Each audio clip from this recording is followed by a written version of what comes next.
Des déplacés à perte de vue. Des colonnes entières de villageois en fuite, épuisés et terrifiés par ce qu'ils ont vécu cette nuit dans la ville de Saké.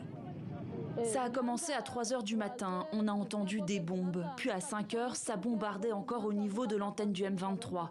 On a vu que les soldats qui étaient au front se repliaient alors que ça tirait toujours dans le quartier. Alors on a fui.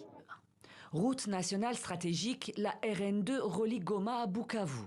Sur cet axe, Saké était considérée comme la dernière ville du territoire du Massissi à avoir échappé au combat.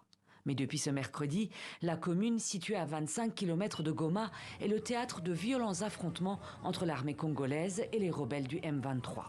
Une intensification des combats que le porte-parole des forces armées a reconnu la veille à Kinshasa. Les combats font rage pour le contrôle de l'axe routier Saké-Minova. Les FARDC contrôlent déjà Kirotier.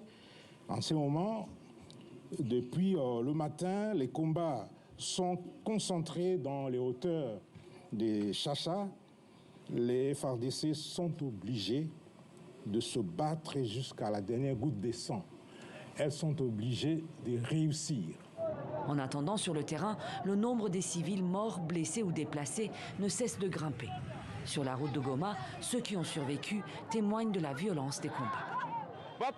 Les gens meurent comme des mouches. Certains se font tuer sur la route pendant la fuite.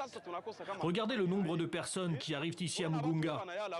Tous ceux qui étaient à Saké sont ici. Là-bas, on s'est retrouvés au milieu des combats. Saké est sur le point de tomber. Qu'allons-nous faire maintenant? Il ne reste que le lac comme lieu de refuge. C'est notre fin maintenant. Car les violences s'étendent désormais à Goma. Selon l'armée congolaise, 2 bombes sont tombées mercredi dans des quartiers périphériques de la ville sans faire de morts. Alors qu'une partie de la population tente de fuir toujours plus au sud, des milliers d'autres s'entassent dans les camps de Goma qui comptent désormais plus d'1 demi-million de déplacés.